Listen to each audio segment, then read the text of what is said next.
And here we go. Well, I had to figure out something different today. Here's Johnny, if anyone Yeah, remembers Johnny.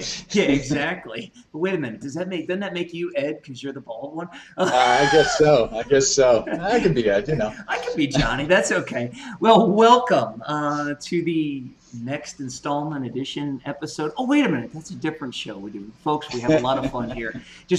Welcome. Sit down. Grab yourself a cup of coffee. Grab yourself your favorite beverage and hunker down for about a half hour. Dr. Mark and I are here to talk to you, tell you, teach you, have a little fun with you today and about webinars. So Mark, go ahead, introduce yourself real quick. I can dare talk today. Whoops.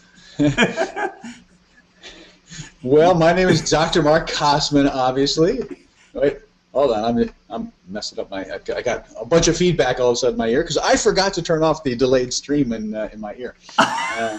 Thought I had already done that, but I did not. So anyway, welcome. Yeah, we're talking killer webinars. We're having a little fun. Hopefully fun and humor is something that can make a webinar a little more entertaining to attend to.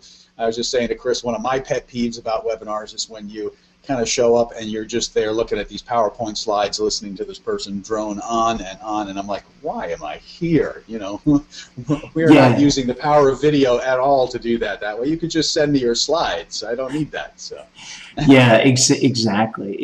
Well, it's interesting because if you saw the Facebook invitation, if you saw the ad or the Facebook invitation we put out, you'll notice that we geared this one a little bit more towards coaches and also professional practice builders. And we had a couple of questions for you there. We said, are webinars dead? And why do a lot of webinars really should they be dead? Yeah, or should they be dead? And sometimes I think that's the better question, right? Exactly. And why do so many webinars suck? And what are the 4 keys to a great webinar? So over about the next, I would say maybe 27 minutes at this point, we're going to delve deep into those 3 areas. And then towards the end, we want you to stick around because we're going to have a call to action for you at the end where you can find out a lot more and you can go even deeper immediately. So Mark, let's get started and let's talk a little bit about, are webinars dead? And before we really say are they dead or not, it's interesting because you and I had an interesting conversation this morning. I was about to go there as well, so yeah, go ahead. about the term webinar. Now, in my opinion, webinars aren't dead, they're alive and well, but there are a couple different types of webinars out there. And for those of you internet marketing folks, I'm quite sure that you have your view of what a webinar really is right, Dr. Mark?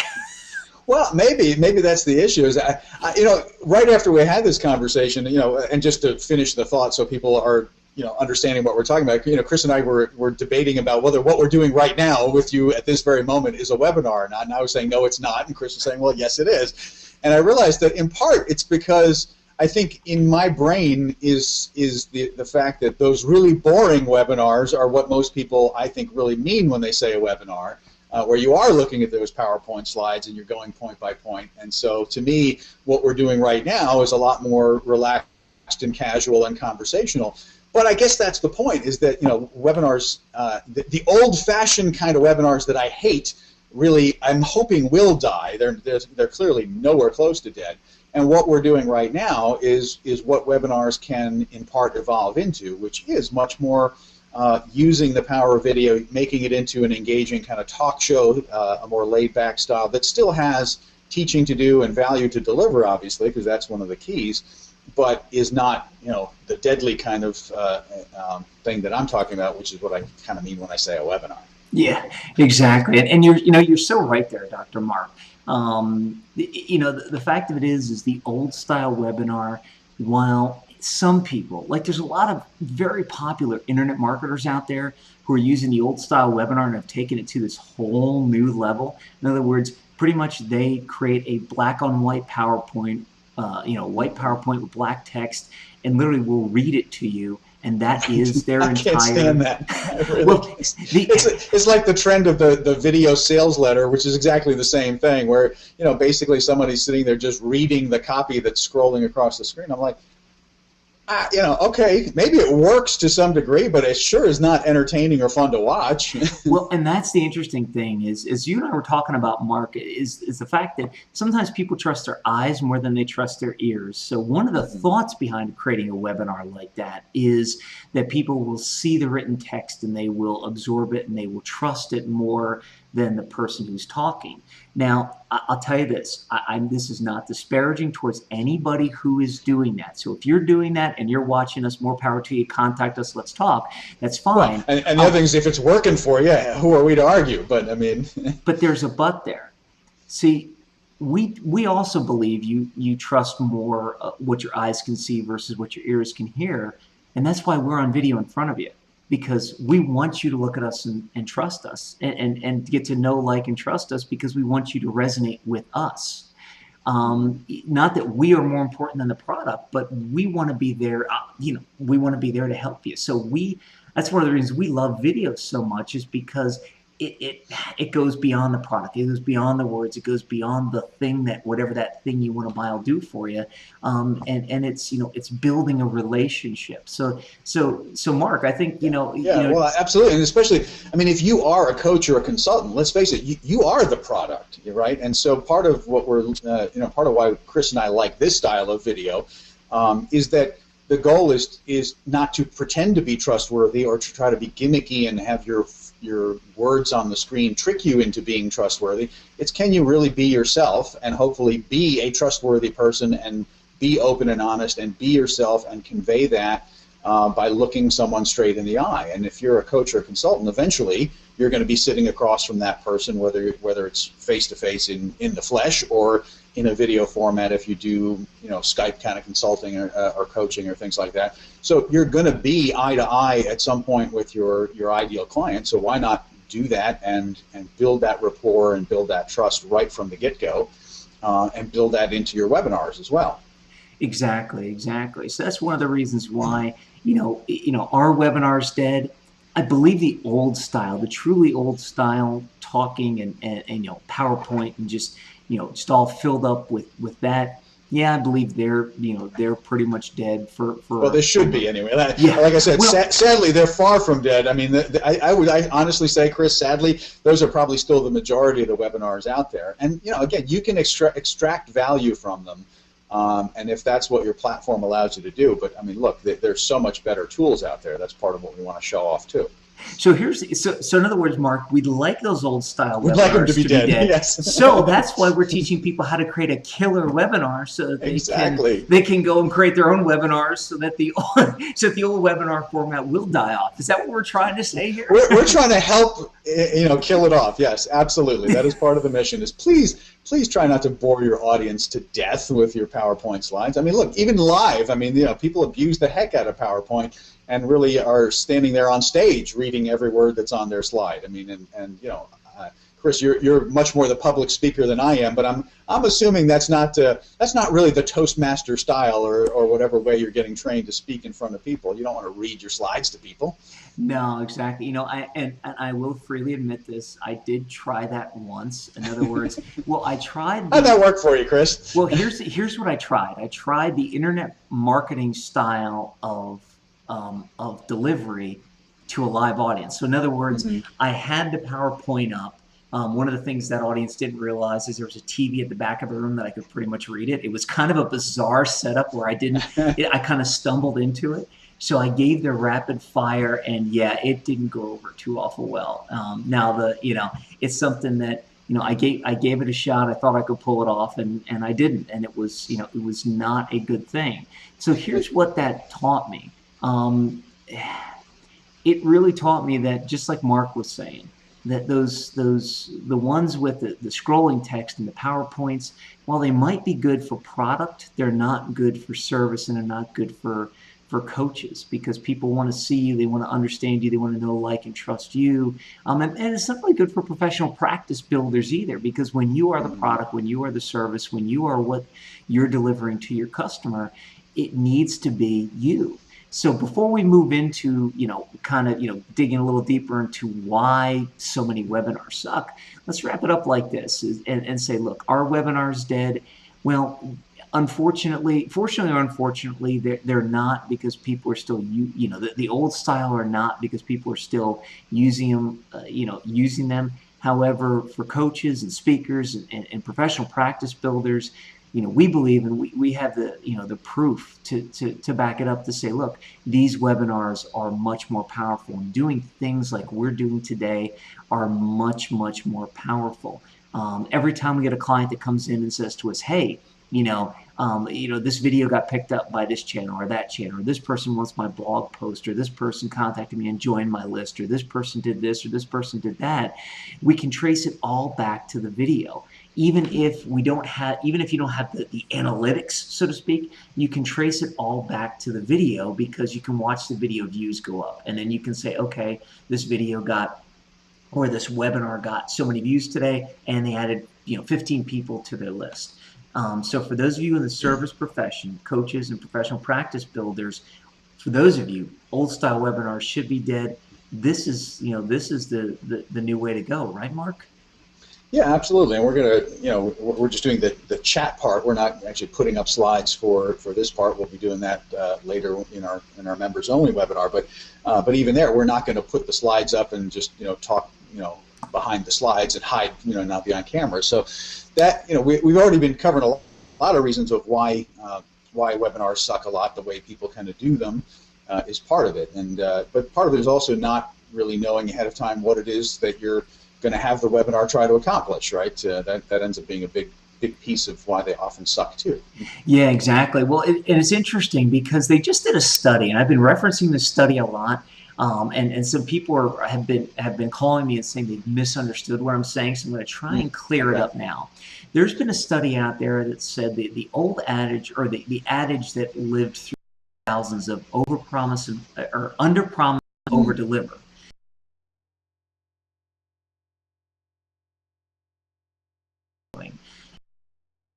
Really, when you look at it, what the study really says and what the study really means is that if you deliver things that people don't care about, even if you're over delivering to people, if you're delivering them things that they don't want or they don't care about, you're not getting any benefit. Exactly. Right.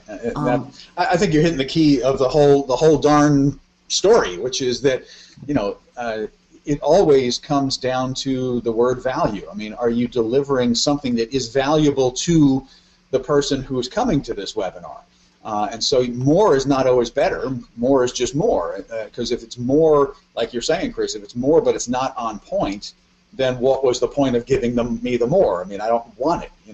In some ways, I think that's our stereotypic definition of the bad salesperson, right? Is that we fear that someone's trying to sell us something that we don't really. We're going to waste our. But we love salespeople who sell us things that we actually want, right? So deliver value. And I'll give you a great example. When I bought a car back in it was 2002. Man, I feel that feels so long ago. But it is so long ago. In the end, it had a 6-disc CD changer. Didn't walk into the car dealer wanting a 6-disc CD changer. Didn't think about it. Yet the dealer was trying to sell me on how much more valuable that car was with that 6-disc CD changer in. And I finally looked at it and I said, I really, man. I mean, I'm not, it's not, right. It wasn't high on my radar. But in the end, so they were trying to sell me something that, didn't want, didn't need, didn't care about. Now, it's real interesting. And I don't want to go too deep because I don't want to get people too confused. But if you follow a lot of internet marketers, you will see 17,000 bonuses in each one of their packages. The people who are doing it right are giving bonuses that align with exactly the webinar. They're giving bonuses that align with their ideal client or customer, and they're giving bonuses that people actually look at as having practical value. The reason a lot of webinars really, really suck is because you get bonuses that you can't use, or you get bonuses you never thought of needing, or you get bonuses that aren't applicable, or you get bonuses that aren't something that something you can't go and use right away. And and you just, you spend 45 minutes or an hour, and then you get the big close at the end. And then, they try and say on how much these extra bonuses are. And it's like, okay, that's great. It's a, $5,000 value, but didn't come in wanting any of it, didn't come in needing any of it. It's not the $5,000 I was ever going to spend because it's not stuff I want or need, right? So exactly. Well, and it's funny because, at the end of this, in a few minutes, we'll be talking about our own offer to you. And you're going to see, they're going to be applicable to you because they're all part of the Professional Practice Builder Society. And if they weren't, I don't think we'd have them in the society, right, Mark? I don't think so. It wouldn't make much sense. So the other thing for me, and then Mark, I'm going to throw it back to you for maybe one more comment on why webinars suck. But for me, the other reason a webinar will suck is when you spend an hour and a half, when somebody tells you, take 5 minutes to watch this, and it turns into a 45-minute video. Right. And it's something where you're going, and they don't, I don't mind them not giving me a slider because they don't want you to fast forward in the whole 9 yards. That's okay. But if it's going to be 45 minutes, tell me it's 45 minutes, or tell me it's going to be a half hour, and then if it goes a little bit longer.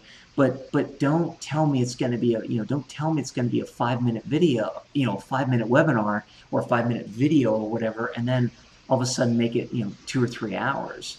Right. That's like when you meet up with your acquaintance who says, "Hey, you got a minute?" and you know that you've just lost an hour of your life because this is going to go on for a while before it ever gets anywhere. So yeah, I think that's part of being clear up front on what the parameters are of the time and space that you're going to spend. I mean, because this is something that I think is important just with video in general, because there's a lot of information out there. What's the ideal length of a video? And that stuff just kind of cracks me up because, of course, there is no ideal length for a video. The ideal length is how long does it take for you to actually deliver the valuable information that you have for that person. I mean, I'm watching a YouTube video right now in installments. It's mesmerizing. It's a topic I'm interested in, and it holds my attention.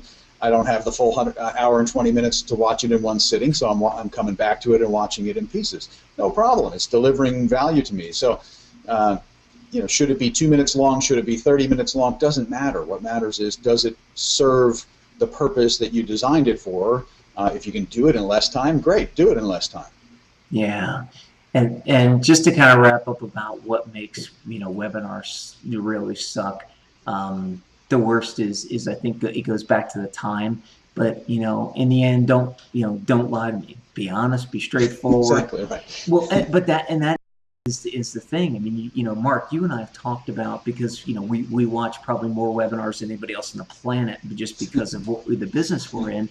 But man, it's it's like, okay, promise me 15 things and deliver on them, and then I'll think your webinar was great. But promise me 15 things, and the one I really bought the product or the service for doesn't work. Like, we won't mention the name, but remember the responsive video player we were talking about, where you bought a piece of software that for the one thing did not do the very thing that was in the title of what it said it would do, and it's like, So but I think you're absolutely right, Chris. I mean, it goes back to what we said before about one of the powerful things about video is that you're trying to demonstrate that you're just being yourself. I mean, Chris and I are Chris and me. This is who we are when we're off camera. I mean, we're not exactly we're not playing role. So love us or hate us, I mean, that's fine. I mean, we're going to be who we're going to be, and that's the point. And the same has to be true in what you're trying to deliver. If you're not delivering what you said you were going to deliver, then why would I ever trust you again? And if your goal is to make a single sale and then never see a person again, okay, you could do that and probably get away with it too. But I would really question your business model when I'm much more of a fan of the philosophy of make a sale to gain a customer for life, right? I mean, and continue building that relationship and delivering even more value. So, the worst thing you could ever do is promise people something and then either deliver something else or deliver something that's of lesser quality than you said you were going to deliver. Exactly. So to wrap up this section, I'll tell you something from a coach's perspective.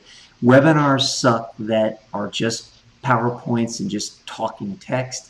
They suck if they're a much different length than they were advertised. They suck if you basically come across and sell people a bill of goods. They suck if they're going to sell you something that you, in effect, not necessarily that you don't need now, but that you didn't know you needed and you really don't need. So in other words, if you do educate people as to why they need what you're going to sell them, like the 6-dish changer thing, if the car dealer would have done a better job of educating, and said, hey, how many CDs do you have in your collection? Do you carry CDs in your car? That's right, exactly, right. If they bothered to learn what you really needed, right? Exactly. So webinars suck that don't bother to learn what their ideal clients need and then give them what they need.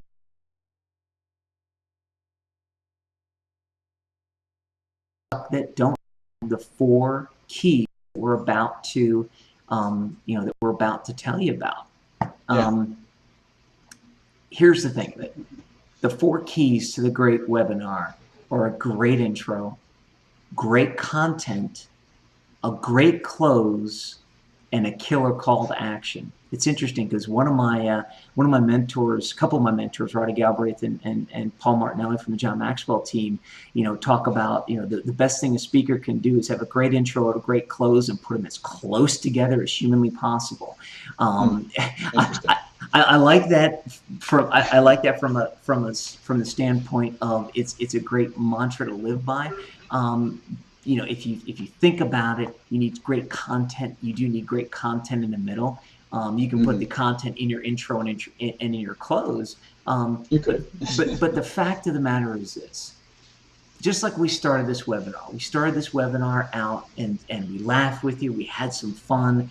We believe it was at least a fairly good intro. We should put a little voting. We got to find a way to put a little voting button on. Thumbs up, thumbs down. I'll talk to the tech guy about that one, Mark. I'll see if he can do something about that. See if he can do it. Yeah, but the whole point is we think we had a pretty good intro. We believe we've given you at least some good content for the last 25 minutes or so. Now we're getting into the close and the killer call to action.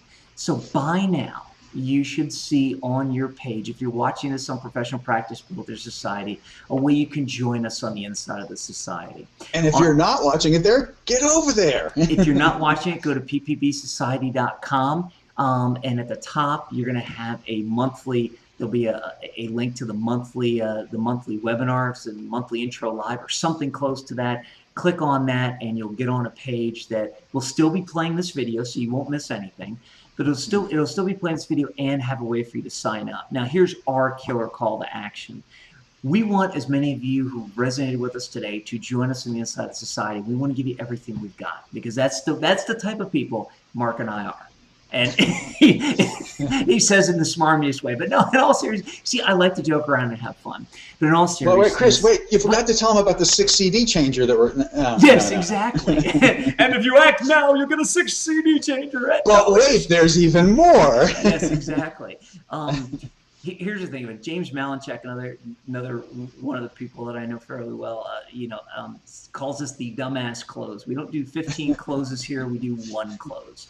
Yeah. The whole point is this: if you click on that instant access, we don't have the patience for it, so Yeah, if you click on that instant access button, here's what's going to happen. First, if you're one of the first 3 people to do it and sign up, you're going to get a free 1-month trial. Only 3, only the first 3. For everybody else who signs up today, you'll get a guarantee, a money-back guarantee that if you're not completely satisfied within the first 30 days of your membership, just send us an email and let us know. Give us a call. There'll be a way, inside the members area, there's all different ways to contact us. Just contact us, let us know. We'll figure it out. We'll get you a refund because we believe in what we're doing. We believe that our content is of high value, and we believe you're gonna learn something. The other thing is if you look underneath this video, and if you look underneath this video, you'll see a list of all the previous information products that we have inside the Professional Practice Builders Society. And what you'll notice is that if we sold all these, individually, the real world value is, over $850. The advantage for you today is if you're one of the first 3, you get the first month free, you get a chance to view, you get a chance to look at all the worksheets, everything else. After that, it's $47 a month. And let's face it, I just figured out that it's a ridiculous bargain, Chris. yeah, exactly. I mean, I sometimes spend more than that on things on Sobe Life Water during an individual month, or on Cheerios. I spend more than certainly. I spend more than that on books every month. I spend more, so I'm a bit of a knowledge sponge, so I'm always soaking up. And books are great info products, but lots of good stuff. But the point is, there's nothing tricky about this. There's nothing, if you're looking for the catch, I mean, there is none. I mean, so the first 3 people, we're inviting you just to join us for the first month free. There's no multiple things. There's just all of the content in our library there that we've been doing for months now, creating tons of content. It's all there for you. And for anybody else who's not the first 3, it's only $47, and it's completely risk-free. There's no catch. There's no nothing. You have total free access to watch all of the content, download the PDFs that are in there, dig in and see whether what we've been building inside the Professional Practice Builder Society is right for you. We have no interest in selling anything to anyone who doesn't need what's in there, so go in there and check it out. If you don't find what you need in there, if we haven't explained it clearly here, and so you go in there and you're like, no, that's not what I thought it was, send us an email. We'll refund you. Exactly. We're only looking to have people in the society who belong in the society, who find it valuable, who want to roll up their sleeves and learn how to do all kinds of fun stuff with video, with content creation, to really build a powerful online platform and presence, especially for you coaches and consultants out there. This is really just awesome stuff, honestly. I mean, we're building a whole platform here that is going to be amazing for you. Yeah, exactly. And some of the other benefits you get, which aren't shown down on the page, once again, have to talk to the tech guy about that one, Mark. Tech guy, that tech guy needs we need to whip him into shape. I don't know, he might like that, but that's besides the point. Have you figured out who the tech guy is yet? Yeah. I don't know. They might be thinking it's you. Maybe. But so the other thing is, on a monthly basis, if you're not already on the list and you don't know this, on a monthly basis, we have a members-only webinar that runs usually about 2 hours.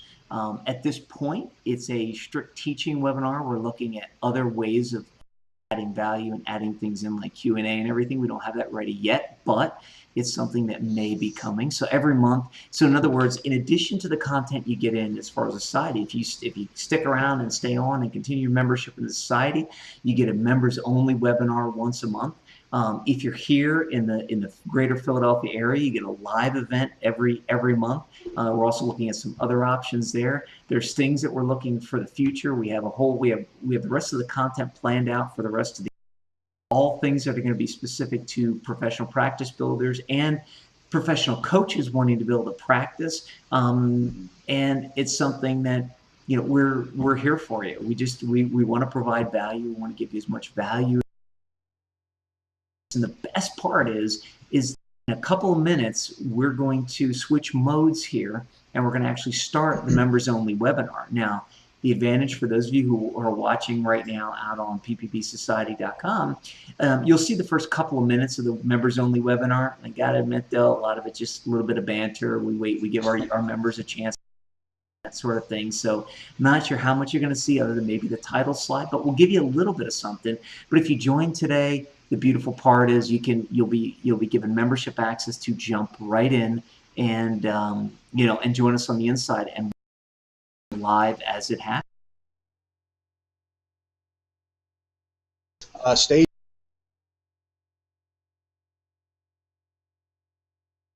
A really great webinar for yourself. So. Yeah, exactly. So, Mark, before we kind of flip over, anything else you wanted to say real quick to close out the public version of the webinar? What he said, Yeah, exactly.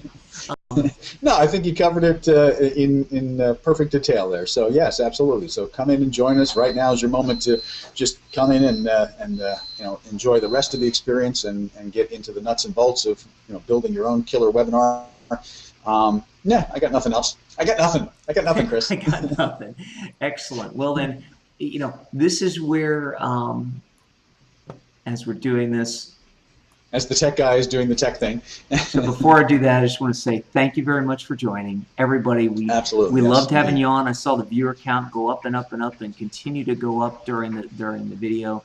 Our goal today was to give you value, and we hope that you'll consider joining us. We hope you'll join us and click on that button down below, the instant access button, and walk through the process and get in and join us on the inside. Other than that, what I'm going to do real quick is we're going to now, we kind of take a little bit of break, but Mark and I'll still be on screen.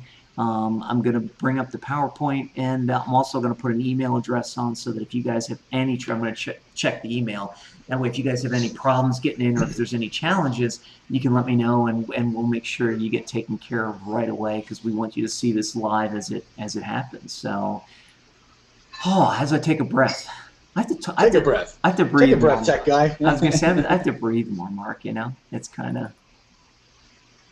You know, the funny part is, Mark, remember that channel I was telling you about, that one,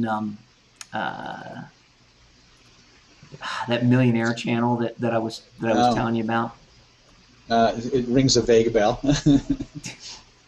Well, see, for those of you who are still watching, this is the problem. See, I have Alzheimer's, so I live in the moment because I have to live in the moment. Well, what I was going to say is, it's funny. I will freely admit, for those of you watching, I'll freely admit, when we first started this, some of the stuff I actually like to do. So Mark and I wear a number of different hats, and I'll tell you something. At the beginning, I was always conscious. I was always self-conscious about making changes and doing stuff like this on the fly and having you watch my eyes and everything. And then I watched that millionaire channel, and it's funny because the guy who's actually doing it, who's made 7 and 8 figures, he's sitting there doing the same dang thing in front of, and they're not, and they're in a television studio, and they still aren't cutting away from him as he's looking at the screen, as he's clicking back through. And I went, you know what? I'll tell you something. I'm just we're gonna sit and have. This is the beauty of live production. Yeah, exactly. It's that for those of you who haven't figured it out yet, Chris is not only on the episode here, with me chatting with you, but he's also the control room at the same time. So he's got foot pedals, and he's got things that monitor his brain waves and kind of make things change. I mean, it's impressive. Speaking of brain waves, did you hear that they hacked Google Glass to interact with an EEG, and you can now take pictures with Google Glass with an EEG with your brainwaves? I'm like, that is just too awesome. Cyborgs are coming soon, man. I'm telling you. That is just. I don't know. Google Glass doesn't. I guess I just not have dug into it enough. It does nothing for me. But I do want the darn Google car as soon as it comes out, man. Speaking of cars, did you see that they're developing a fleet of self-driving 18-wheelers? Oh, no, not the 18-wheelers. No, See, Google's accelerated. They've got a fleet of things that are coming out next year, actually. They moved up their thing. But I still don't even understand what its function is going to be, because they're these fully electric cars that can only go 25 miles an hour. So I'm like, where exactly am I going to use that vehicle? But I don't know. Maybe it's just purely in the center of a busy city kind of thing, where you're just kind of moving from point A to point B. But we'll find out. They just want to be able to go around Mountain View quicker. It's Mountain View, right? Exactly. But right, no. I'm going to caffeinate my brain while we chat. I'll tell you something. When I saw that, and I saw the fact that they were going to have self-driving big rigs, it's like, you got to be kidding me. I mean, that was amazing. And then Walmart. Hopefully, maybe in a dedicated lane. I don't know, but I got to say, I have nothing but respect for the guys out there, and guys and gals out there driving 18-wheelers. They're rarely the problem, even though you hear about the truck is in the accident. It's the person that cut them off, leaving 24 inches of space, and not realizing the guy behind them has got like thousands and thousands of pounds and can't stop. So of course the truck is involved in the accident, but it was the driver that caused it. So. Yeah, exactly. Well, and so for those of you who've never seen us before and are just kind of joining in and are still watching on and they're like, why are these guys talking about trucks? This is, am I on the right show? Excuse me. This is the fun. This is the fun of what we do, and this is, and I guess in the end, I guess I don't know what else to say other than the fact that this is kind of what Mark and I do. We like to have a lot of fun. We like to make sure that our viewers not only get a lot of great content, but also have fun at the same time. And sometimes you get these little extra weird things, like they're coming up with Transformer. Well, and the last thing I'll say on the trucks, and then we got to start with how to create a killer Uh-huh. webinar. I'm going to try Absolutely. one more thing here real quick, Mark, and we're going to see how. Remember, yeah, we're going to be doing a live test of something today, folks. So We are flying without a wire or without a net or whatever I'm trying to say. um, you know what? Let me do that. Okay, let's see how what I just. Oops, that I didn't want to do. Okay. Hey. So let me just, okay, cool. So let's see how well this works. But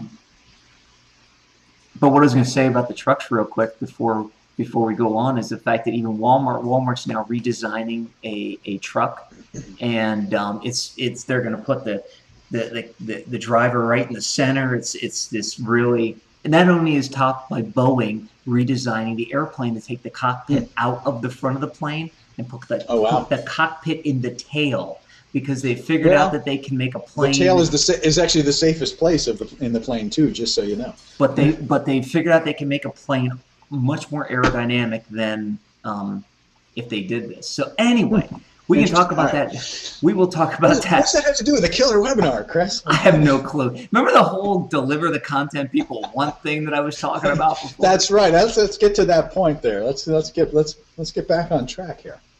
Excellent. So we're back. That was the fill while we got all the tech worked out. Exactly. And Mark, you can see the PowerPoint, right? I can see the PowerPoint. This is awesome, Chris. Cool. So for those of you still watching on the public webinar, there's info@ppbsociety.com on the bottom of the page. If you're having trouble getting in, just send us a quick email, as you'll see me checking my trusty iPad to see if anybody does have an issue, and we'll get you fixed. We'll get you fixed right away. Other than that, Mark, let's kick into the members only version of this. Sounds good to me. So we're talking webinars here. Now, I'm sure there's nobody listening or watching here who hasn't. I'm guessing you've. All right. I guess I shouldn't assume. Maybe you've never been to a webinar. But I'm going to assume you've been to a webinar. You're in a webinar right now, so you have officially been to a webinar. So I can safely say that there's no one watching or listening who's never been to a webinar, because you're in one right now. And if you're a member, you've been to numerous that we've done. But we've been spending a lot of time kind of looking at the structure of webinars and how to, obviously we're all constantly trying to improve our own stuff and our own game. And so we're always looking to improve our own webinars. And so that leads us to study webinars and then, build in what we learn. And so obviously we're going to share that with you as we go along. And you're going to watch us morph as we move forward with other webinars to make them into even more killer webinars as we go, as we keep practicing what we preach and we tweak what we preach, right? So how's that for an intro, Chris? That'll work. That'll work. That works. Yeah, and the other thing, so one of the things I do want to do is level set really, really quick. And when we talk about creating a killer webinar, we're going to get into, in fact, let me bring up the next slide.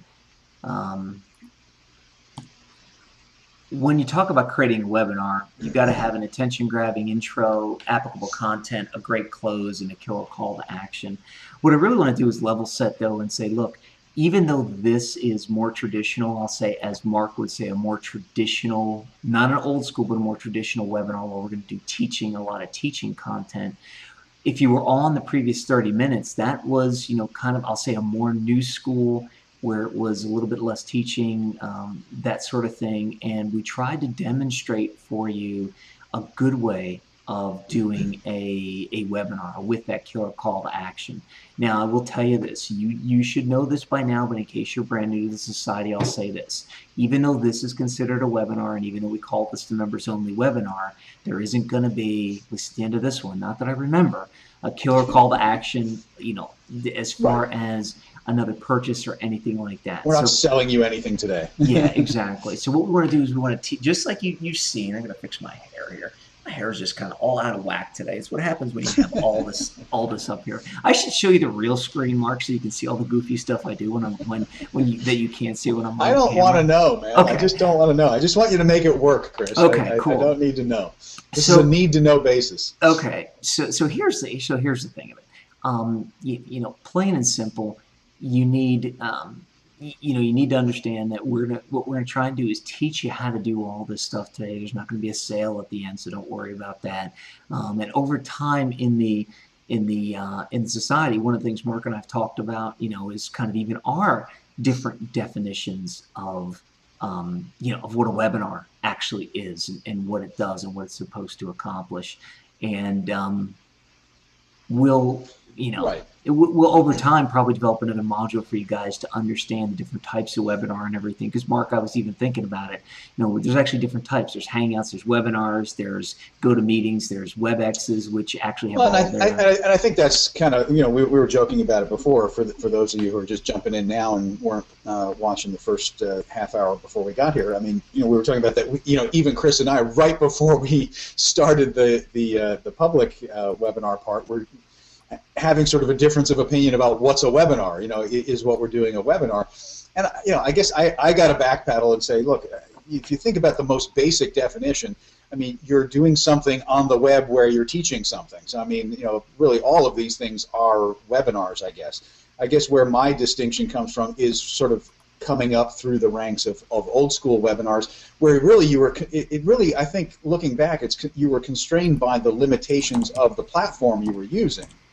Where for a lot of things, actually for those of you who unfortunately were on the webinar where we were trying to use the AnyMeeting platform, we couldn't make it do the new school kind of stuff without it sort of crashing and burning, and I think that was probably true in fairness to a lot of people who were early on trying to do webinars. The best they could do was probably a PowerPoint slide with them talking over it. And in my mind, what Chris and I do is more what I would have called a webcast, where you're doing sort of live broadcasting with people on screen, more like a TV show. But I guess those are just arbitrary distinctions that don't really matter much anymore, because the technology has changed so much that now we can do all of it combined, like we're doing right now. You've got, text information on the screen right now. We're on screen with you. We can, the next iteration of this, we'll have chat functions built in so that we can actually have Q&A kind of stuff when we want to do that. So it's all evolving because the technology is evolving too. So that's part of it. Yeah, exactly. And it's interesting you brought up webcast versus webinar. So while I think that it's going to be, in fact, it's funny. I think if I remember our content mapping, this is going to fit right into what we're going to do probably in a couple of months, Mark. Over time. And I think at that point it'll be good to really go into deep definitions of webinar versus webcast and that sort of thing. But I think in the end, it's all semantics, folks. It really is. So don't. But the importance about semantics, as Chris and I constantly demonstrate to each other, is that you want to actually define your semantics and make sure that we're all speaking the same language, and so that we don't just use. That's why we said earlier a little while back, your jargon is not hot and sexy, because it just actually confuses people. So you wouldn't think webinar is jargon, but you know what? It is. It is jargon. Well, and that's sorry, this is funny. You guys are, I'm Mark, I'm actually live on screen, and I'm actually still I had to tweak something here real quick. So anyway, it's kind of funny. No problem. But here's the thing of it. And first of all, I want you guys to know, yes, I can multitask, so I don't want you to feel that I'm ignoring you. And I can't. That's why I make him do it. So, So you've gotten something else today. So here's the thing of it. The fact of the matter is that in the end, whether people say webinar or whether people say a Google Hangout or whether people say a webcast, in the end it's pretty much, I'll say, all the same. In the end, the minor difference between the two is when people ask to join them on a Hangout, usually that implies interactivity. And just like we're talking about, the old school webinar kind of implies non-interactivity. That's why you'll find people say webinars with live Q&A at the end or that type of stuff. So, over time, who knows, Mark, maybe we'll end up coming up with a new industry term for exactly what we're doing. We'll create a new piece of jargon. But yeah, exactly. Well, so anyway. So we are talking about the fact that, in the first phase, what you're trying to do is make sure that you're grabbing people's attention with your introduction. And really that's about being clear what your topic is about. So clearly we're talking about webinars and, the importance of webinars in this webinar. So it's a little meta, right? We're doing a webinar about webinars. So the grabbing of attention starts with even just, the title of your webinar and inviting people to it and saying, hey, if you want to know more about webinars, if webinars are part of what you do, then, come and join us on the webinar. Yeah, exactly. And the interesting part is, and I've got you know what, Mark, here's what I'd like you to do. You see the thing on the screen. I'm going to put you on the screen for a second because I want to go. I just realized I have to check something very, very quick. Okay. Start talking a little bit about the 3 key points that are on here. Sure. Do what you got to do, and I will babble on. So, yes, you want to grab the person's attention. So part of it is setting the parameters. We were talking earlier before the official start of the members-only webinar about the importance of trying to, set literally the parameters. Is this going to be a 15-minute, episode? Is this going to be a 30-minute episode? So set the expectation of what the person is coming to, because one of the worst things you can do is invite somebody to something that they don't actually have time to stay for, especially if you've structured it to kind of build up to something where you are doing a sales kind of webinar and you've got your killer close coming. And you've only set or you didn't set the expectation that it was going to be 30 minutes long, and the person wanted to check it out, and in the first 10 minutes, even if they like what they're seeing, they decide, hey, I got to go, I got another appointment. So, of what the person is setting that expectation is part of it. What's the parameters? But beyond the time parameters, it's also what is this? What kind of a webinar is this? You don't want to bring people to what they thought was purely a content teaching webinar, and then it's got the sales pitch at the end. If they didn't know that they were going to be offered something, that can leave a bad taste in people's mouth. There's nothing wrong, obviously, with selling things to people. We all want people to sell things to us if we need it. So set that expectation as well. Say, hey, look, I'm going to give you a bunch of great information, but I've got a product, or I've got a service, or I've got a special consultation offer for you at the end if it's a good fit. So you're not, this is just, I'm going to say philosophically my point of view here, there's never any point in my mind to trying to sell people on something that they don't really need. That just makes no sense to me, other than obviously trying to line your pockets with some cash. Yeah. But it's so short-sighted because, like I said earlier, to me, the whole point of making any sale is so that you can make the next sale, so that you can actually deliver more value and build a long-term relationship. You're probably all familiar with the research that it is far, far, far more cost-effective to continue a relationship with a client or a customer than it is to acquire a new one. I mean, one of the first things, if you ever watch a show like Shark Tank or ever had to try to raise capital or even do an official business planning process, one of the things that people really focus on is what's your cost of acquisition, your cost of customer acquisition. And it's high, it's expensive. I mean, to get a new person to pay attention and be interested. So all of that is part of setting the expectation of what you're going to try to do in this webinar. Don't get somebody to your webinar and then burn the bridge by not delivering what you're going to do, or suddenly springing on them that this is really all fluff and at the end all I'm trying to do is sell you something, and I made it look like I was going to teach you something. Yeah, exactly. And the interesting part is there's so many people out there advertising. You'll see emails all over the place about, get a flood of fans in 24 hours and all this other stuff. Here's what I've noticed is that all of those emails, Mark, and maybe I'm wrong, but I don't remember one of them saying get a flood of your ideal recurring ongoing I'm so clients. Glad you're saying that. I'm so glad you're saying that, Chris, because it drives me crazy. I mean, I get these all the time. I'm sure other people must get them too. You get them on Twitter too. Hey, I'll get you 500 followers for $24 or something. It's like, well, that's against Twitter's terms of service, but that's besides. Well, of course, but people do that all the time, right? But my point is, regardless of the terms of service, why do I want 500 random people to follow me? That doesn't help me any. I mean, to me, it's what drives me crazy about some web people too. When all they focus on is the analytics. All they focus on is the analytics are really important, but in the end, I don't care about traffic if it's not the traffic that's the right traffic, right? I mean, I need my real customers to be showing up. I need my actual people who are interested in what I have to offer showing up, not just random people showing up. So anyway, don't want to go off on a rabbit hole tangent there, but the point is setting the expectations and delivering what on those expectations is absolutely key here. So, but here's the key.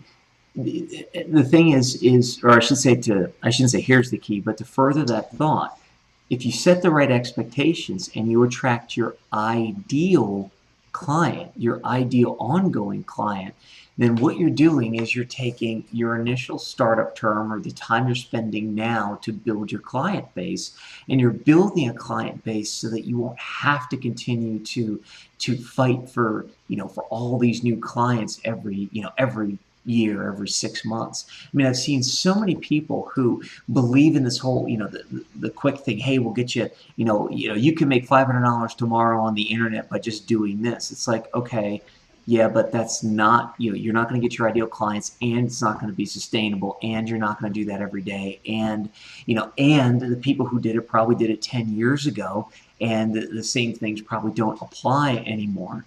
Fact of the matter is this: you want to set the right expectations so that you attract your ideal client, so that once you're out of this initial business building mode or your coach practice building mode, that sort of thing, you want to have a sustainable practice moving forward, so that as you're doing things, as you're working in your business, you won't have to work so hard on your business. I guess that's the way of putting it. I'm smiling because I apologize, folks. I distracted Chris because I sent him a text message. But this is, again, the joys of doing things live. So if you saw his thought balloon go up, it's because I distracted him in the middle of a thought. It's very rude. That's shouldn't okay. do that. That's okay. So after you set, let's give you one last quick example for this. If you saw the post we put on Facebook, the attention grabbing intro, kind of even in the marketing, was attention coaches and practice builders. So again, we're aiming it at a particular audience that is part of our definition of our ideal target audience. So we're letting them recognize themselves and giving them something that we know that they use a lot. They're people in the coaching and consulting world attend a lot of webinars, and many of them actually host webinars. So it's hopefully a valuable, relevant topic to them. Yep, exactly. And then you move in to answer one key question. And in the end is the key question for us is the initial one was, our webinars dead. We put 3 in the initial pump out, in the initial event posting, because we wanted to attract people who were curious about whether webinars are dead, or curious about why do so many webinars suck, or who wanted the 4 keys to a great webinar. And that last bit was was the hook in the marketing. That's the real focus here, obviously, is this is our question to you, literally, is, are webinars relevant to you? I mean, clearly they're relevant to you in the sense of being a viewer of them, just by being a member of the society, because we do them and we convey information to you this way. But again, part of it is also asking you the question, in your work of promoting your own professional practice, your own business, is doing a webinar something that you should be considering? What's the value of it? How can you do it well? What can you offer of value to your ideal client, customer, patient, to be able to use this format and do that? So that's part of what we want you thinking about. And then what are some of the key questions that you can answer for your ideal client or audience to grab their attention, to build it around a particular pain point? We've talked about the 1-4-3 model of having one core theme and then building content underneath it. And the same thing applies to your webinar. What's the main problem you're going to focus on? What's one key solution that you can help somebody with that's going to grab their attention and say, yeah, I got that problem. Absolutely, I want to know that. If you're a realtor, you could say, what is the best way to use some of the online tools to look at the value of houses in my neighborhood? Should I trust Zillow and whatever the other one is, Trulia, or whatever. So you could create a content piece, a webinar around how to use those things, if that's of value. So, well, and here's the other thing before we get into social proof. When we say, and then we're heading into the kind of wrap up of the first section here. So we talked about setting expectations. As far as answering one key question in the intro, here's why it's so key. Forget about the marketing for a second. I'm going to stop with the marketing because I think we might be muddying things. But here's why it's critical to answer one key question in the intro. Because if you tell somebody you're going to have a half hour or an hour long webinar, they're going to sit down and probably give you 5 or 10 minutes, maybe 15 at the most. If you Right. haven't answered a key question and done a killer intro in that first 5 or 10 or 15 minutes, they're gone. Right.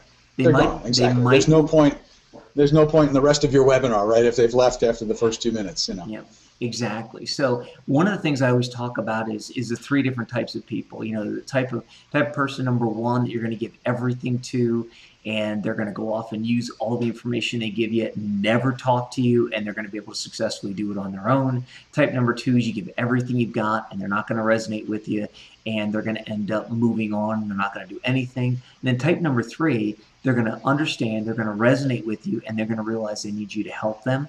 Well, here's the point, is when you answer one key question at the beginning, you start to eliminate the group that you don't want, which is the people who don't resonate with you and who are never going to use your service. And you get down to the two main groups of the ones that are going to use all the information you got and basically, use it and never contact you. And the other one of who's going to understand the information, use it, but going to need your help on it. Now, the good news is that second one is a lot bigger than the first one. In other words, most people want help doing things. Most people want it done for them. That's not to say they're lazy. Here's what it is to say. People are busy. People have things. They've got, they got bike rides to go on. They got, Exactly. they've got hikes to go on. But no, they're busy. They're busy Yeah. in their business. And if they can find somebody to help them do what they need to do quicker, faster, better, stronger, or if they can find somebody to do it for them, they're going to reach out and have you help them eventually. That one key Yep. question starts to differentiate that. Then you get into social proof. And here's, if you take a little thing from the earlier webinar, we did a little bit of, I believe, referencing some articles, or I referenced some other people. Here's the key. Whether you do or don't have your own social proof, one method you can use for social proof is referencing other articles, referencing other thought leaders. If you do have your own social proof, if you do have things that you can throw on the screen and show how you did this faster, or this better, or this client did this, or what have you, or you sold the house 25 days faster, if you have any type of that, that's great to include on the webinar, and that's the best type of social proof.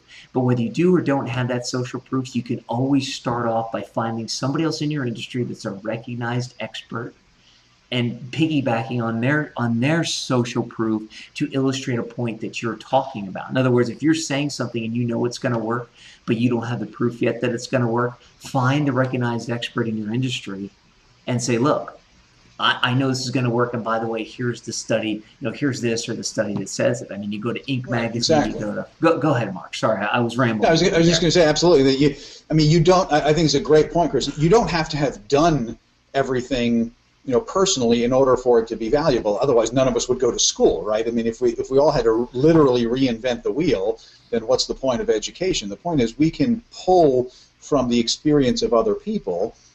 We don't have to, even in our own industries, know from 100% personal experience that this is a valuable thing to do. If I can look at research, if I can look at data, if other people are doing the number crunching for me, and I can simply learn from their experience and present it back and say, so that's what I was saying, even when you're looking to create content, I think one of the really valuable things that you can do to serve your audience that has social proof baked in is to do what some people nowadays call content curation, where you go out and you find the best of the best on behalf of your audience. You do the research for them, and then you come back and present them. That actually builds your authority. That is a kind of social proof that says, okay, this person's not just telling me from their personal experience that this is the best way to go.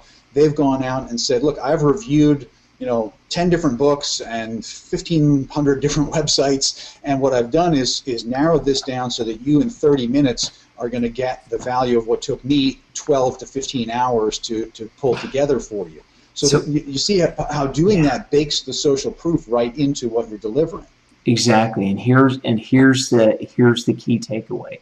There's a reason why you'll hear Mark and I reference the hundreds and thousands of hours that we've spent on things. In fact, if you notice, I think it was in the public webinar, I referenced the fact that, and I said, quote unquote, Mark and I probably watch more webinars than anybody.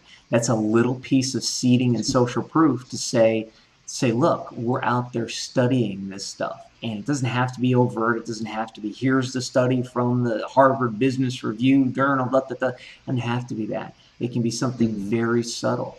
It could be something, if you're a real estate agent, it could be something of, it could be something as subtle as, you know what, my education is so important to me that I do, 1,000 hours of continuing education every year. Holy cow. You really? That's critical for somebody wanting to buy a house or sell a house. It's critical to know that the person that they're dealing with is knowledgeable. And the best part is, since you're a member of society, just chalk all the hours up you're in the society to your continuing education, because exactly. And the point there you may not be able to officially count it for your profession, but it is definitely your business education. Well, what I was going to say, it might not count for CEUs, in other words, continuing education use, but what I'm saying is when you're talking to a client, you're investing in yourself. So regardless of what business you're in, you're investing in yourself. And that is impressive to people. And you're not saying that, and so let me give you one more thing, and then Mark, man, we will talk forever. I think we probably want to go into section 2 next. We actually, need to move beyond the first 2 slides, right? but let me give you this. A powerful thing to say to people, if you don't want to come across as being arrogant, is the following. And I'm going to slow down, so if you want to write it down or pause it and come back. I don't say this to impress you, but to impress upon you. I don't say this to impress you, but to impress upon you. So the whole point is this, especially for people who aren't used to hearing that. You can say something and say, look, I don't say this to impress you, but to impress upon you. I value my education very highly, and I'm dedicated to improving my craft. Boom, done. And people, oh, okay. Because a lot of people say, wait a minute, why do I want to go brag about doing 1,000 hours of personal growth in a year? Well, that's kind of important. It's kind of good, and you want to brag about yourself, but you don't want to do it in a bragging way. So you can say to somebody, look, I see you're, if they're concerned about that, like if somebody says to you, hey, what type of professional development do you do during a year? If that's one of their qualifying things, say, look, I do about 1,000 hours or 500 hours of personal growth every year, and I say that not to impress you, but to impress upon you how much I value my own personal growth. And the best part about that is you'll get all the benefits from that, because I take everything I learn in my professional and my personal growth and pump it into my business to serve you better. Something as simple as that. So in other words, you need an attention-grabbing intro. You need to set expectations, answer one key question so that they stay on the webinar longer, and then provide as much social proof as you can. If you can't provide your own, provide external. If you're uncomfortable providing your own, use something to the effect of, I say this not to impress you, but to impress upon you, and then kind of fill in the blanks around there. Mark, before we go to the next slide, any other quick thing you want to say about an attention-grabbing intro? No, I think we should move forward in the interest of time. Like I said, we can talk for hours on any one of these slides. So it's occupational hazard. Exactly. So here's part number 2, applicable content. Now, when I was writing this and we were talking about this, it's really more applicable content than applicable, meaning you have to give them content that they're going to be able to apply right away. So you want to, as you see on the screen, you got to speak directly to your client, and that second one is the key. They got to be able to apply it and use it immediately. I mean, Mark, if we look back at the public webinar, I think we gave people some things that they could apply immediately. I mean, at least 1, 2, 3, right? Yes. Did we eat our own dog food there? Well, yeah. I still got to work on seeing whether I like that line, Chris. I'm not fond of dog food, actually. But yes, you want to deliver content. I mean, it doesn't all have to be exclusively immediately usable, just to be clear, but you do want to give people tools they can use fairly immediately. At least some of what you're doing it should be something they can take away and start using. Some of it may be stuff that they're going to develop their skills on longer term, but you absolutely want to give somebody something that makes them walk away from the experience saying, yeah, that's good stuff. I can use this right now. I can use, Chris just gave you a line that you can literally use, in working on building your social proof or the delivery of your social proof, 5 minutes from now if you want to, in your next conversation with somebody, So, and certainly you may not be setting up to do a webinar tomorrow. Maybe you are, in which case hopefully everything we're talking about here is going to be immediately usable to you. But, if nothing else, what's immediately usable to you is trying to figure out, do I want to start thinking, do I want to build webinars as one of the tools in my platform in terms of how I engage with the world around me, how I try to attract new business to me. Exactly, and here's the interesting thing. We build this as the keys to a great webinar. If you think about what we've talked about in the intro, the content, and even the close, it's applicable to everything you're doing in your business life today. In other words, when you go and when you introduce yourself to somebody or when you get an introduction, you want to set their expectations right away. You want to basically tell them why they should, one of the things you want them to be able to understand why they should listen to you and answer one key question right away, and then give them a little bit of social proof.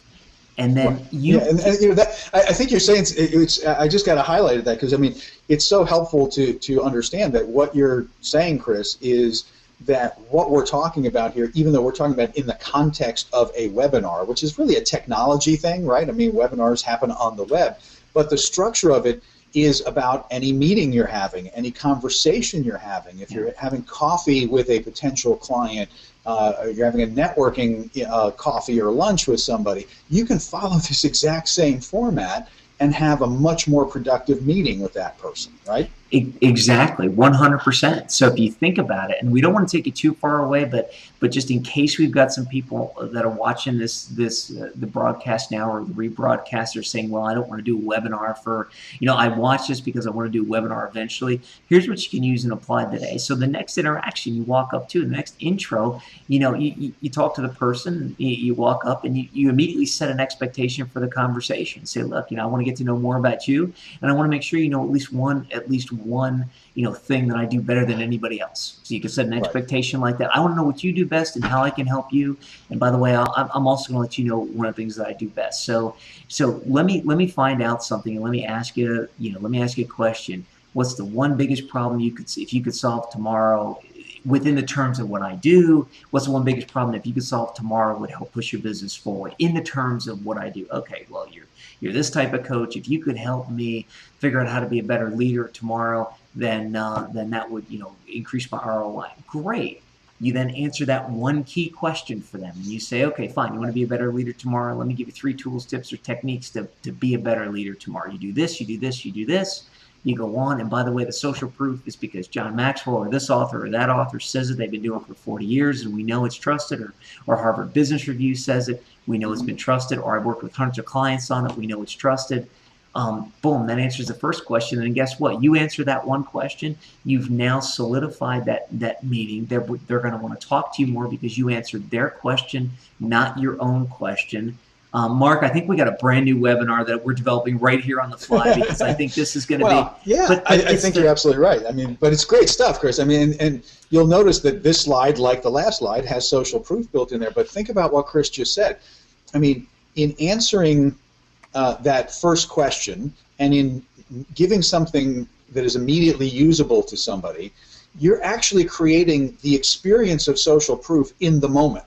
Yep. So we can talk a lot about different kinds of social proof and the kinds of things that people expect, but let's face it, if you're sitting down, whether it's on a webinar or whether you're literally having coffee across the table from somebody, and you're a coach, let's say, I'll use that example, play with Chris's example, and I give you a coaching moment, about leadership, or that's going to help this person, in their work life going back to the office. Well, what better social proof is there than walking away and saying, oh, that made a lot of sense. And then if they actually go and implement it and use it, well, that's incredible social proof because it worked.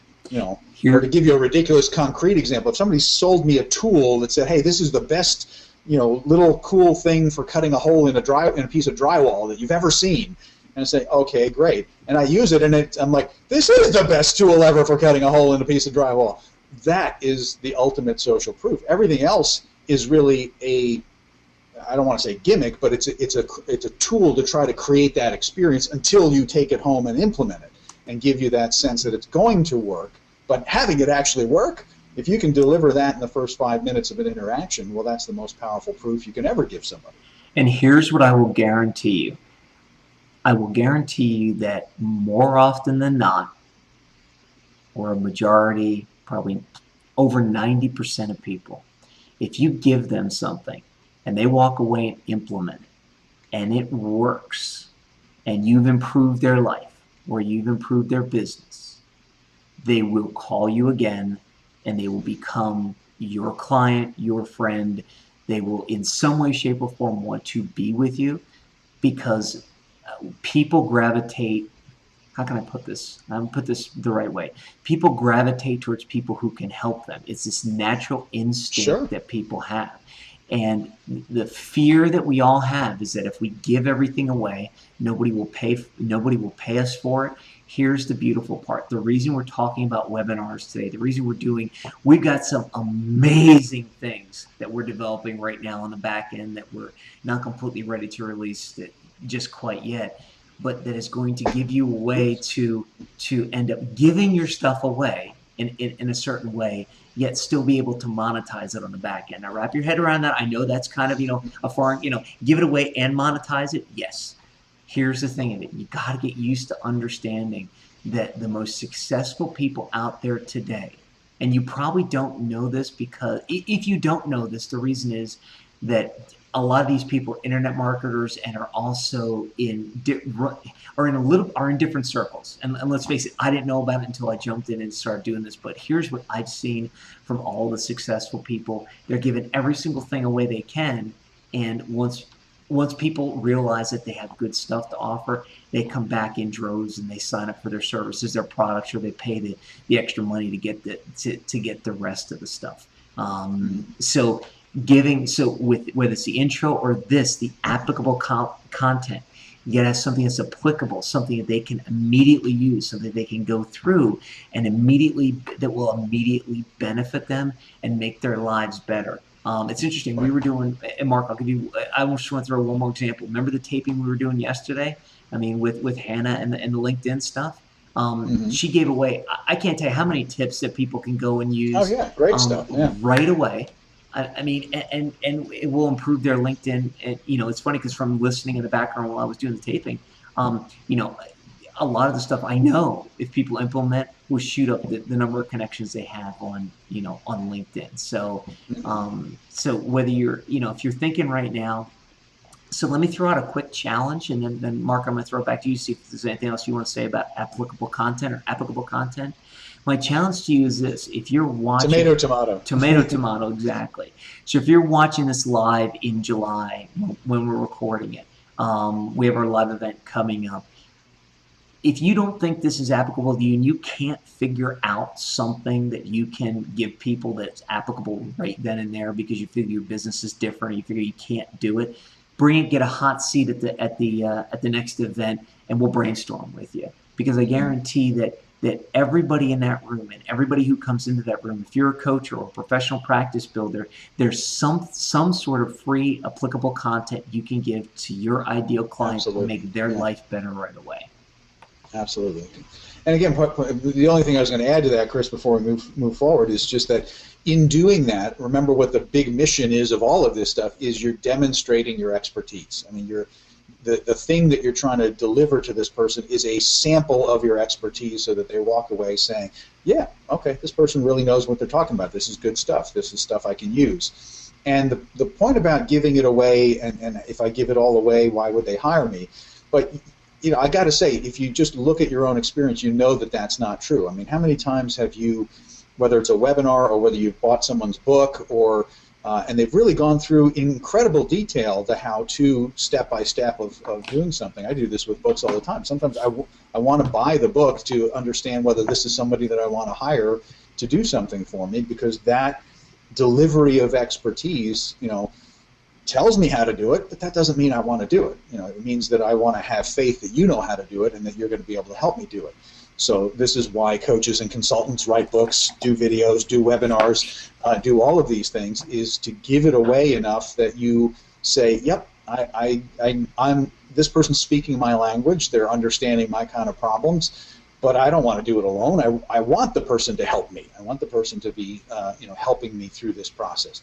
There will always be do-it-yourselfers, and for them, the product can be the service that you deliver. Whether it's free or paid, you're either putting goodwill out there, or you're selling your book, or you're selling your video series, or you're selling your content, or whether you're giving it away. Those people aren't ever going to hire you. If they're really looking for the do-it-yourself, if they're the person who buys the blueprint and builds their own house, and I'm the architect, that's fine. I mean, I may make a small amount of money on the info product, but someone else is going to look at the blueprints and study them and say, I like this design, and they're going to hire you. That's your ideal client when it comes to that piece. Okay, enough said. Yeah, well, and exactly. So, and the one thing that did just pop into my head is the fact that when we're talking about applicable content and immediately usable, remember, it only has to be one or, initially, it only has to be one or two things. You don't have to, sometimes Mark and I go down at what we call rabbit hole, because we know a lot about internet marketing. We never do that. Come on. Well, what I was going to say, what I was going to say though, Mark, is that sometimes we'll go down a rabbit hole and we'll give you guys, well, you can do this or this or this or this or this or this or this, and we'll demonstrate a whole lot of proof that we know what we're talking about. But it's because in the internet marketing world, if you're doing internet marketing, it's expected that you're going to give 1,700 bonuses. You're going to just talk to you blue in the face and give everything and show every single piece of your knowledge. For you, when you're dealing with clients and you're dealing with this applicable content, it might only be one thing or two things. Because the minute you make an impact, the minute they use your advice to better their life or better their business, that's the minute they're going to come back to you for more advice and eventually hire you to do what you're meant to do.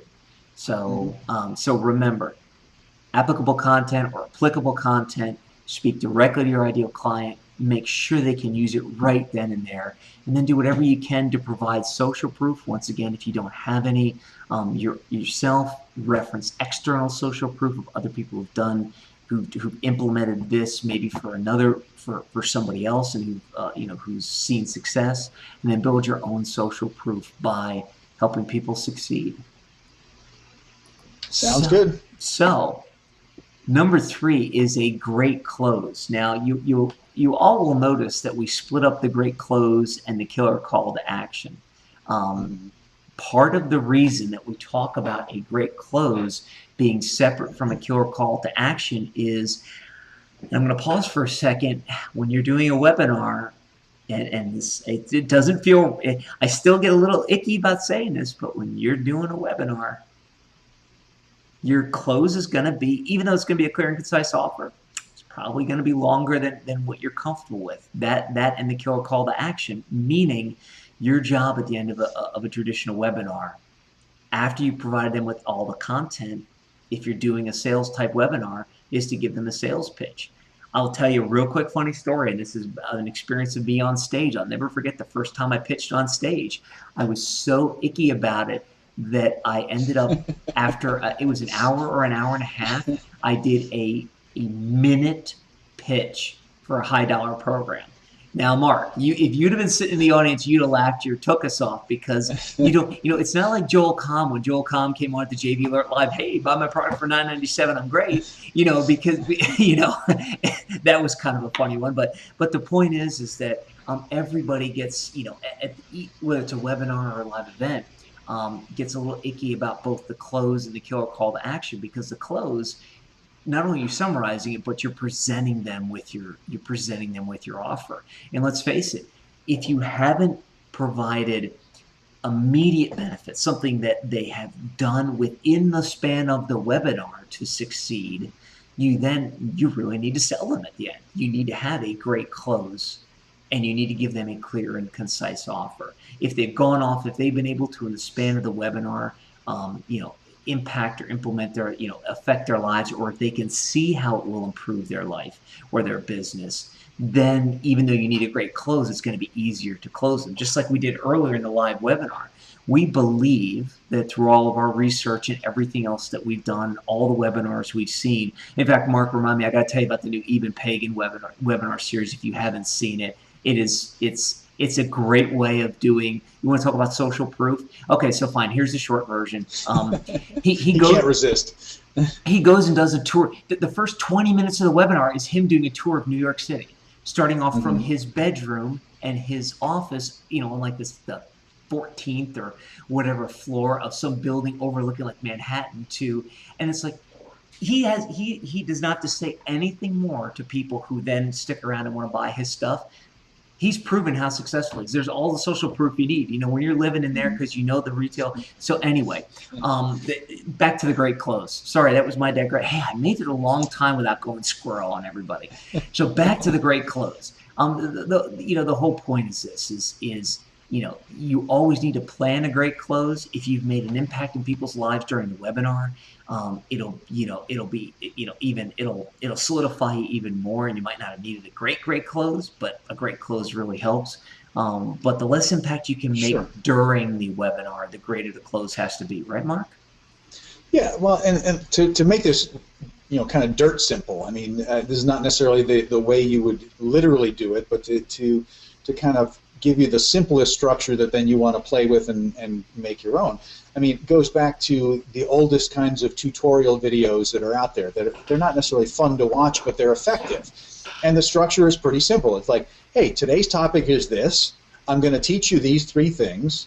And then I go through and I teach you these 3 things. And then I say, great, today I taught you these 3 things. Here are the 3 things I taught you. And here's the takeaway. And now here's what you do next. Well, I mean, if you think about it, that's really, in a nutshell, what we've just kind of presented. I mean, having a good title and the 3 things I'm going to teach you is the attention-grabbing thing up front and the value I'm going to deliver up front. I then deliver it. I teach you what I said I was going to teach you. I then summarize it to make sure, both for you and for me, that I've covered the ground that I said I was going to cover.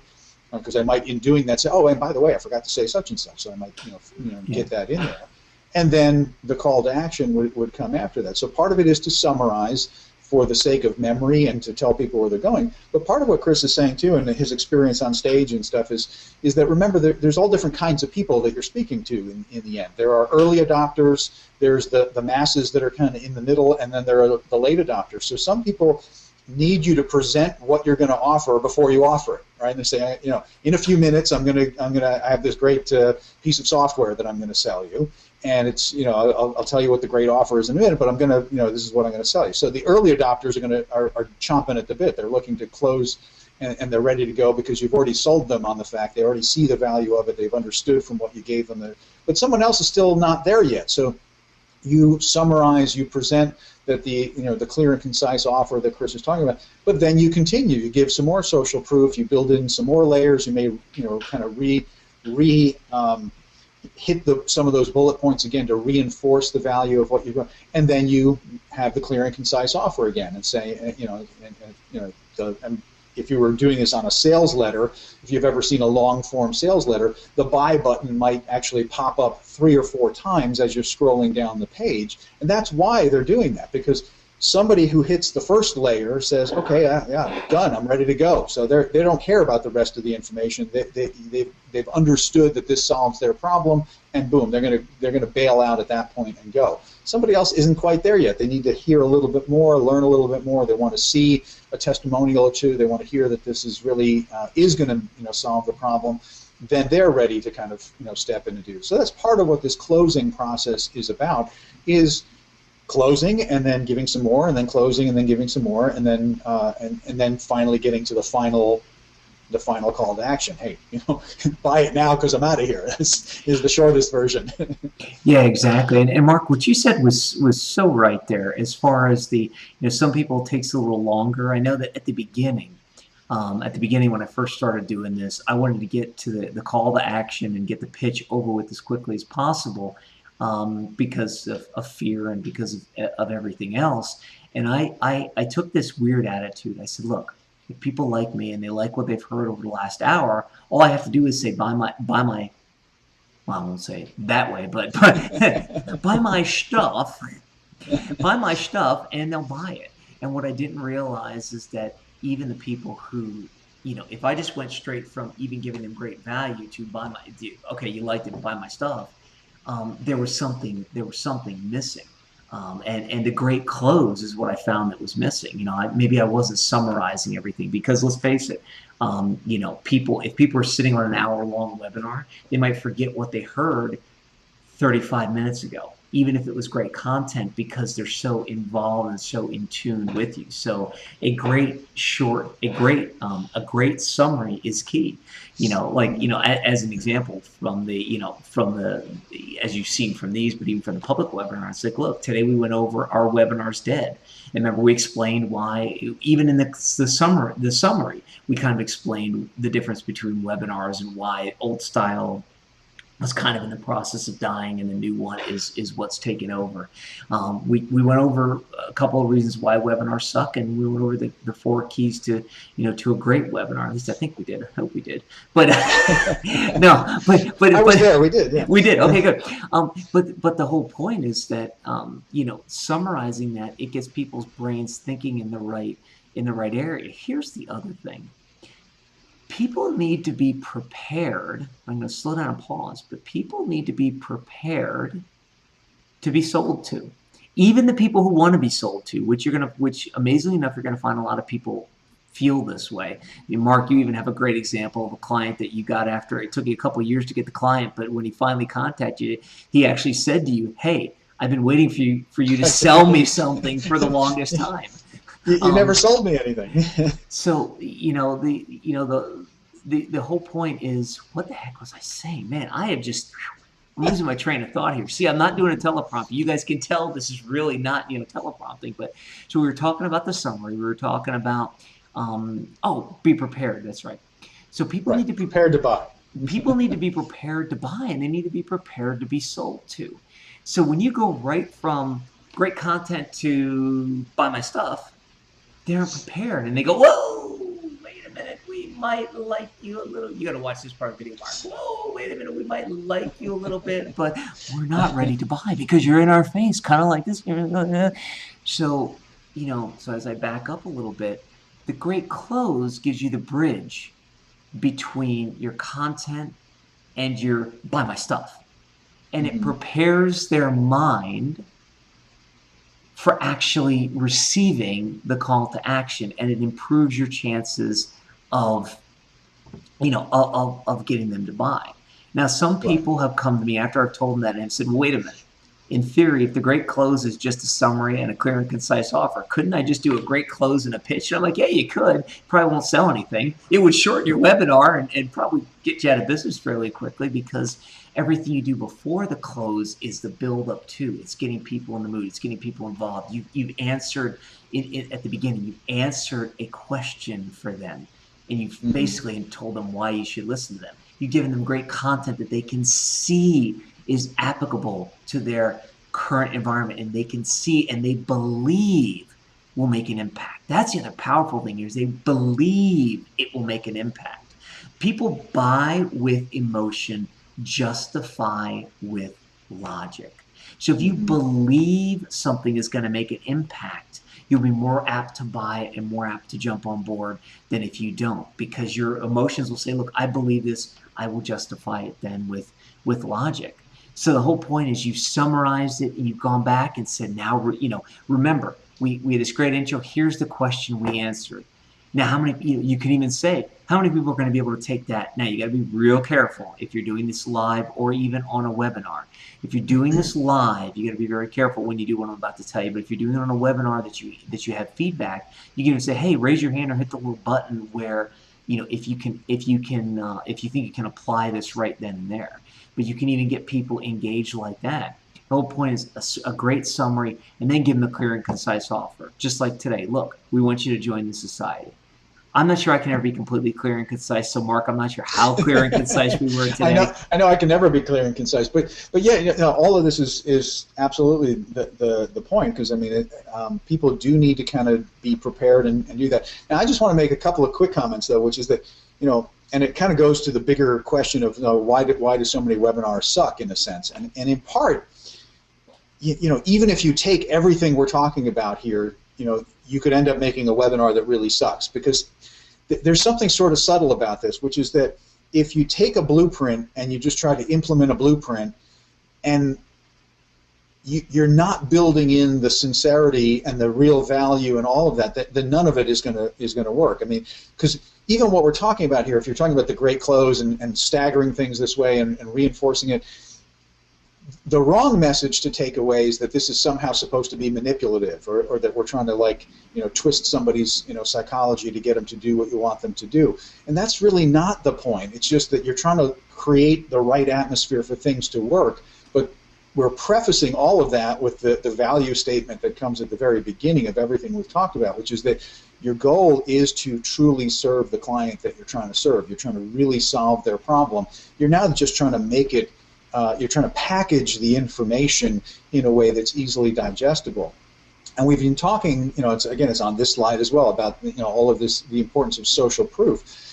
And I'll just share with you one of my pet peeves about social proof, and this just comes from being a psychologist, is that there's this weird dynamic where there's kinds of social proof that people really expect and they want to see, and it has a big psychological impact, even though the part that always kind of galls me a little bit is that it's not necessarily valid.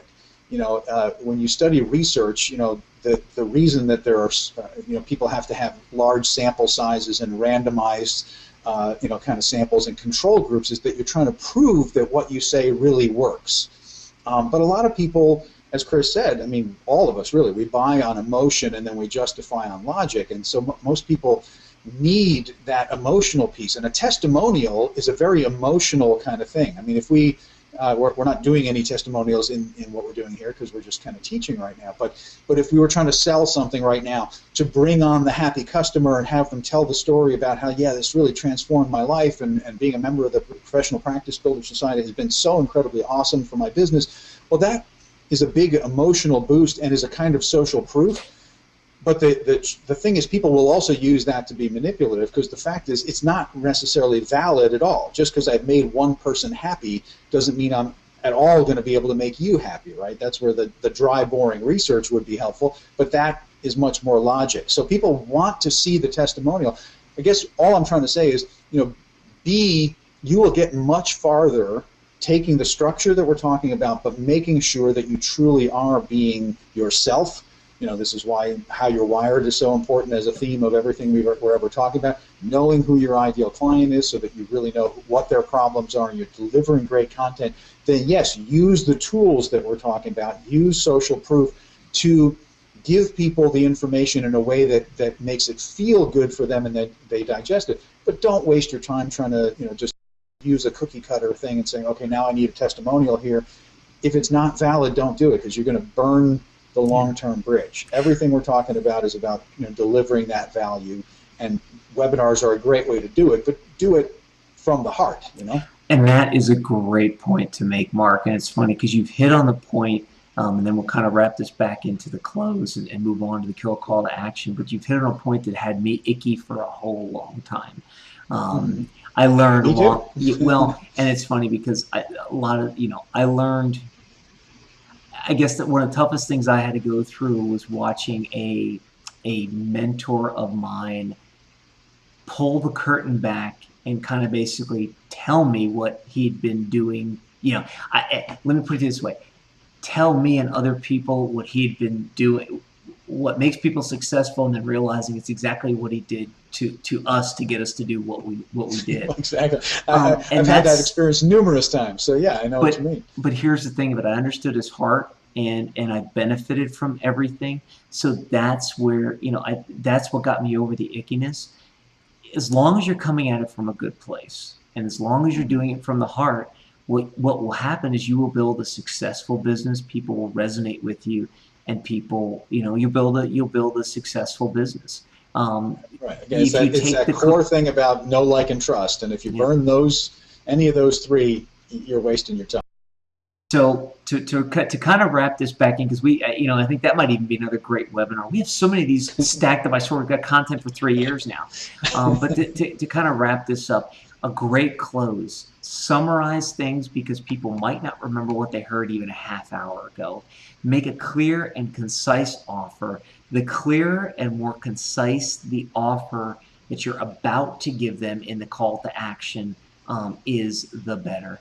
And any social proof you can provide based on, if people would take advantage, like, of other programs, of your program, other programs you've seen, any social proof you can provide, it will help prepare the receiver's mind to actually go ahead and accept your call to action and take action.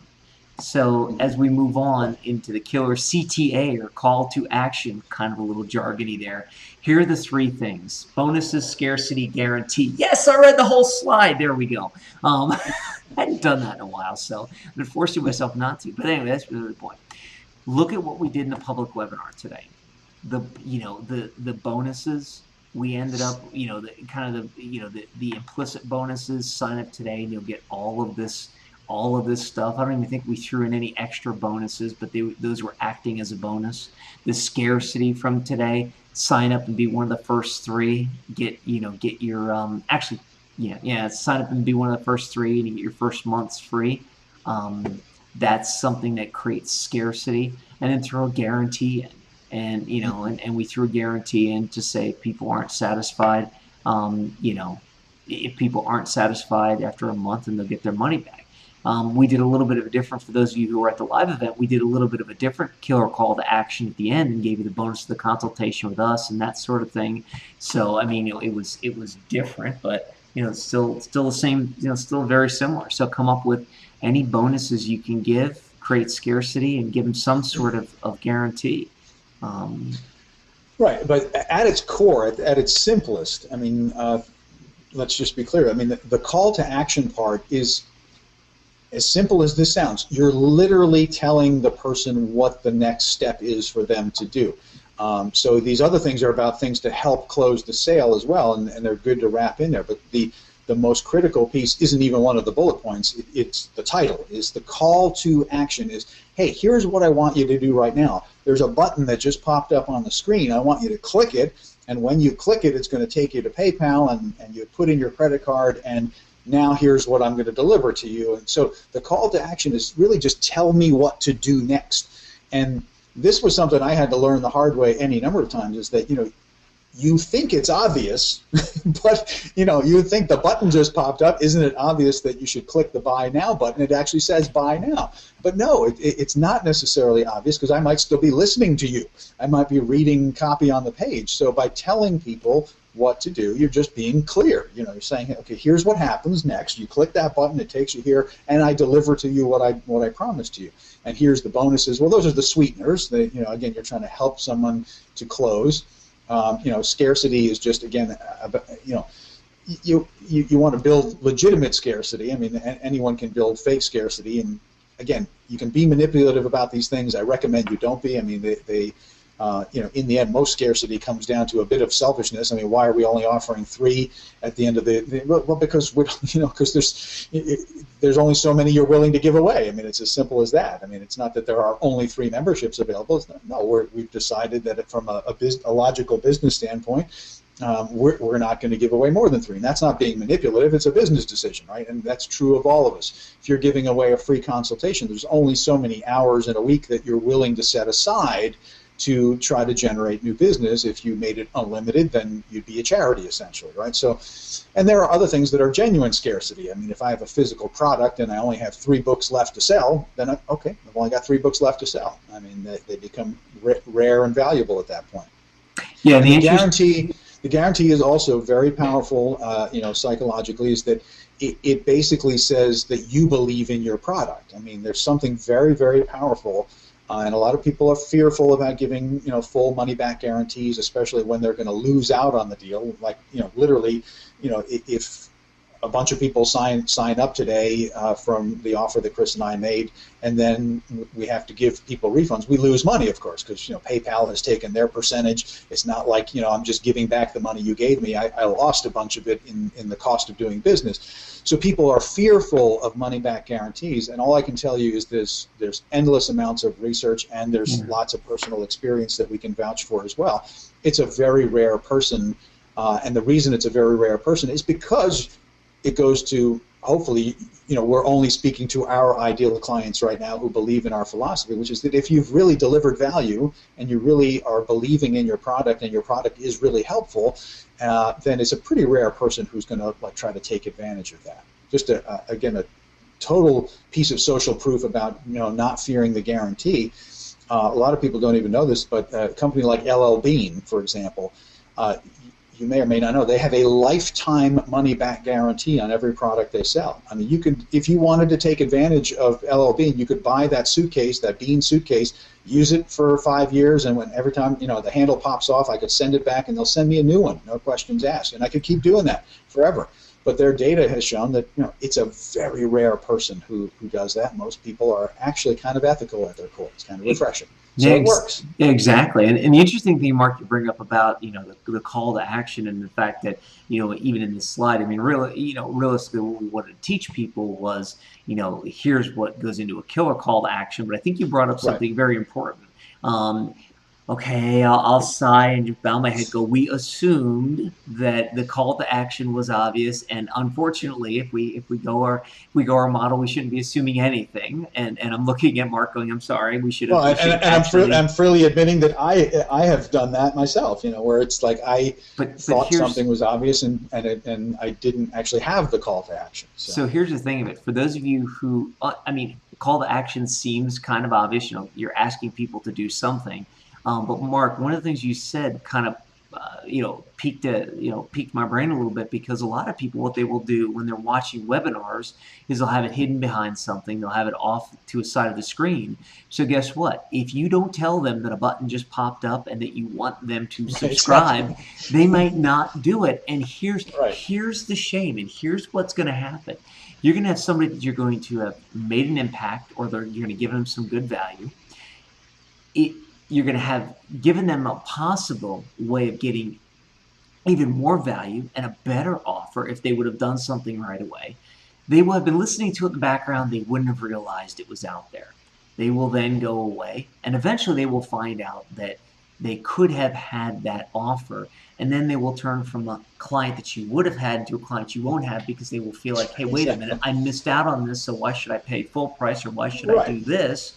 Well, and this is a really practical reason. If you think back to the very first slide or second slide that we're talking about, setting the expectations for what you're doing. I mean, again, it drives me crazy when people try to be tricky. It's like, and again, they try to say that they're going to just do a teaching webinar and there's nothing for sale, and then boom, there's something for sale. Well, the really practical reason for that is, for being upfront, is that if you didn't tell them to hang around for the special offer and the bonus and the great deal that you were going to have at the end, well, they may have been 20 minutes into your 30-minute webinar and say, okay, I've gotten pretty much what I need here, I got to go because I've got an appointment to get to. They might have been willing to hang around for the other 5-10 minutes as you were wrapping up if they knew that it was coming. But if you didn't tell them, if you didn't set the expectation that, no, this is a sales webinar, I'm going to teach you great stuff, but I've got something really cool for you, but first let me earn my keep here, let me earn your trust by showing you the value of it, and then I'll deliver the value of it to you. So make sure you're clear, and then the call to action is, now tell me exactly what to do. I don't know if you've ever had the bad experience of a really badly designed sales page where I'm looking for, I want to buy this thing. I can't tell you, this has happened to me more than once. I'm like searching all over this web page, and I can't find where the heck to click the thing to give them my money. Well, and here's the thing of it: if you were on the public webinar, within the first, I think it was 30 seconds to a minute, and it might have been a little longer. I think if I remember correctly, I said, stick around because we've got something we want to offer you at the end. So it was something right. very, very simple, but it was telling That's them. the expectation, right? And people who saw the advertisement knew it was going to be a half-hour webinar. So, I mean, even things we could have done better. We could have said, look, and in fact, no, actually I did. We even referenced at the beginning, we said about the next 28 minutes, so they knew how long the webinar was going to be. They heard that they were going to get a special offer. And the whole point is they chose to, if we resonated with them, they chose to stick around, see what that offer was going to be, or not going to be. So if you don't know if you don't understand the need for, and know what I'm sure you know by now what a call to action is, but a call to action really means go do this, and you have to get. I'll say, You have to get over yourself and out of your own way and realize you're going to have to tell people to go do something. I can Right. tell you freely. It's helpful though. I mean, that's the thing. I was hung up about this way back when too. It's like, Me too. you get sort of sheepish at the end and you're like, oh my God, I got to ask them for the money.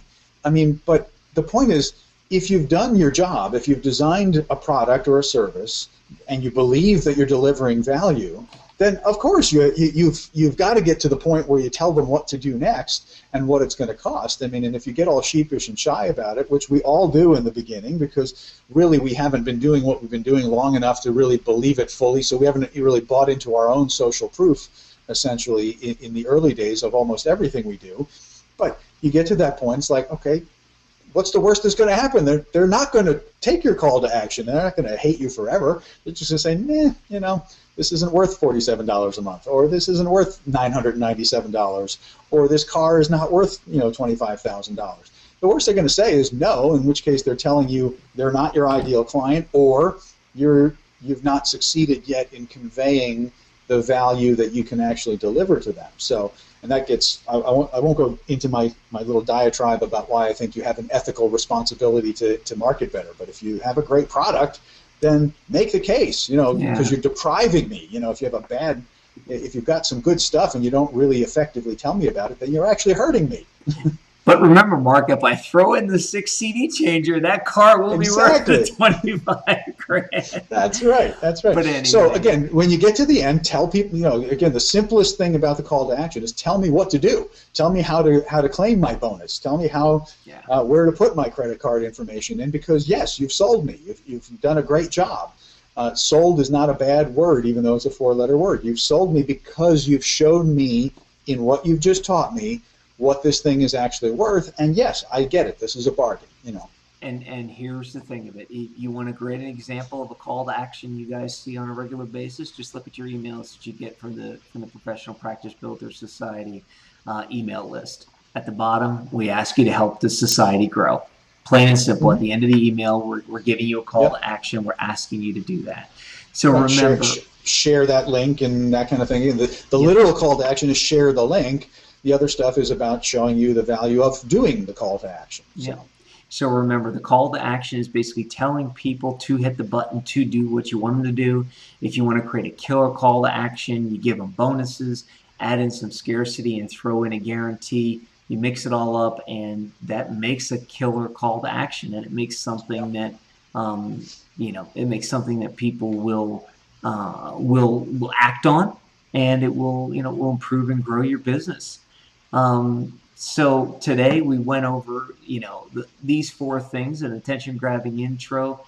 You got your content, you got your close, you get them as close, quote unquote, as close as possible, so to speak, and in the end, you provide a killer call to action.